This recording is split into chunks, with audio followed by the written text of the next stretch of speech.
Salmo Kapitulo 37, versikulo 35 naging uloy. Mga igsoon. Dabata ako kaniadto og karon ako tigulang nga apan wala ako makakita sa mga matarong gibiyaan ni nagpakilimos og tinapay ang iyang kaliwat. Mata pa rin sa Salmo Kapitulo 37, versikulo 25. Manangingon, nabata ako kaniya tuog karon ako tigulang na, apan wala ako makakita sa mga matarong gibiyaan ni nagpakilimos sa tinapay ang iyang kaliwat.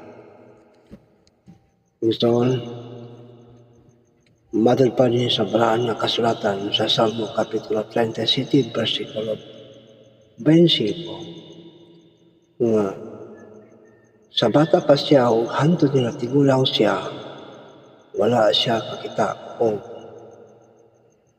mga matarong nagibiyaan sa Diyos ni nagpakilimos. Wala. Aka man kakita sa mga matarong, sa mga tao nga nagtuman sa sugo sa Diyos nga nagpakilimos. Mahurot na lang nimo basa ang balaan nga kasulatan dinhi sa daan tugon paingon sa bagong tugon.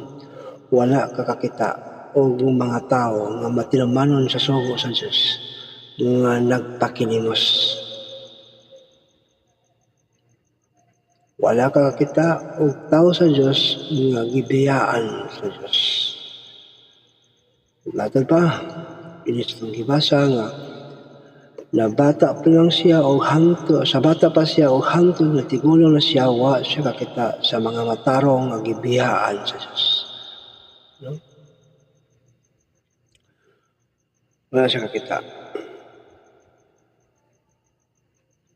Tungod kay ang Diyos nagapatalingog sa mga tao nga na matinumanon sa sugo sa Diyos. Sasama pa nga ang usa ka bata nga matinumanon ngadto siyang inahan, masinulundon, sugoon, dali na siyang masugot, walay balibad. Kini nga bata palangga kaayo sa inahan. No? Pinaka-paborito kayo ni sa inahan sa bata. No? Tungod kay kining bata dili siya tapulan, andam siyang masugot, sugoon sa ginikanan.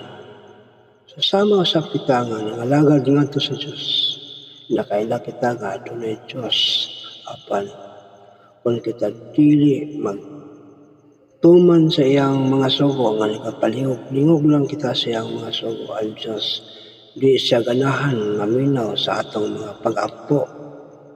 Apan kung ang Diyos, kung kita nagatuman gayon sa iyang mga pahimangno, sa mahigugmaon gayon, ang Diyos ganahan kayo siya maminaw sa atong mga pag-apo.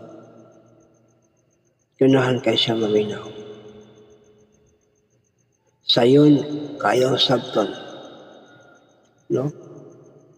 Kung kita paborito sa atong mga gikanan na kandidanak kabata matinumanon sa ginikanan, dili siya masinupakon.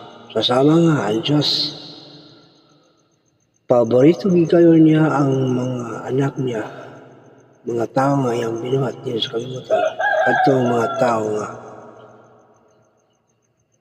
nagasunod kanunay sa iyang mga pahimangno mayong ang Diyos tunay ko